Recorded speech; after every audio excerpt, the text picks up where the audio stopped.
இயேசு கிறிஸ்து உங்கள் மீது அன்பு கூறுகிறார். இயேசு கிறிஸ்து உயிரோடு இருக்கிறார்.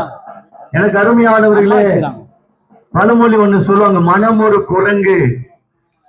இன்னைக்கு மனுஷன் வாழ்கிற இந்த சமுதாயத்துல மனம் ஒரு குரங்கு தான்.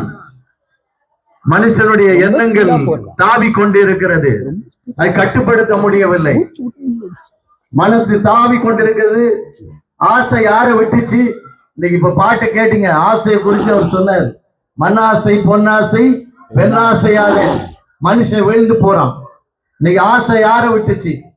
இன்னைக்கு மனுஷனுடைய எண்ணம் எப்படின்னா, மனம் ஒரு குரங்கு போல.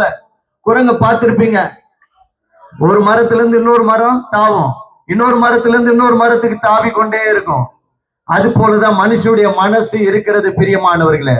ஆனால் இயேசு கிறிஸ்து உங்கள் மனதை ஒருநிலைப்படுத்துகிறவர், உங்கள் மனதை பரிசுத்தமாக்குகிறவர், உங்கள் மனதை தேவ அன்பினாலே நிரப்புகிறவர், உங்கள் மனதை சாந்தப்படுத்துகிறவர். இன்னைக்கு மனதை கட்டுப்படுத்த முடியலைங்க மனுஷனால. புண்பட்ட மனச புகை ஊத்தி ஆத்துறோன்னு சொல்றான். என்ன சொல்றாங்கன்னா, புண்பட்ட மனச புகை ஊத்தி ஆத்துறோன்னு சொல்லி சிகரெட் பிடிக்கிறான். ஆனா கடையில பாருங்க, அந்த சிகரெட் விற்கிற கடையில ஸ்மோக்கிங் இஸ் இன்ஜூரியஸ் அப்படின்னா, புகைப்பிடித்தல் உங்களுக்கு கேடு உண்டாக்கும் சொல்லி நல்ல அழுகி போன ஒரு படத்தை போல நுரையீரல் படத்தை போட்டு இருக்கிறான். ஆனா அதை பார்த்தோம், இந்த மனம் ஒரு குரங்குன்னு சொல்லுது பாருங்க. அந்த மனசு என்ன செய்து தெரியுமா? அந்த கடைக்கு போகணும், அந்த படத்தை பார்க்கணும், அழுகி போன அந்த நுரையீரலை பார்த்தோம், எனக்கு ஒரு சிகரெட் பாக்கெட் கொடுப்பான். அதே கடையில அதே படத்துக்கு முன்பாக பார்த்து பார்த்து ஊதுனவங்க அநேகர். ஊதி ஊதி நுரையீரல ஊதப்பட்டு அழிவு போய் கேன்சர் வந்து இன்னைக்கு அநேகர் மரித்து போகிறார்கள். பிரியமானவர்களே, தேவன் கொடுத்த சரீரத்தை, கடவுள் கொடுத்த சரீரத்தை என்ன பண்றான்?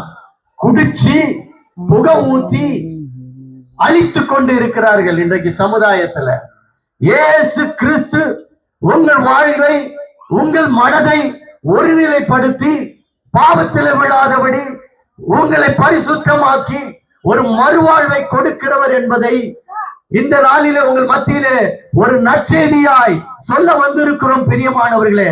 ஆம் பிரியமானவர்களே, இன்றைக்கு விட முடியாத பழக்கங்களினாலே போதைக்கும் குடிப்பழக்கத்துக்கும் அடிமையாகி சமுதாயத்துல சீர்கெட்டு போய் வாழ்க்கையில முன்னேற முடியாமல் அநேக வாலிபர் உள்ளங்கள், அநேக வீட்டு தலைவர்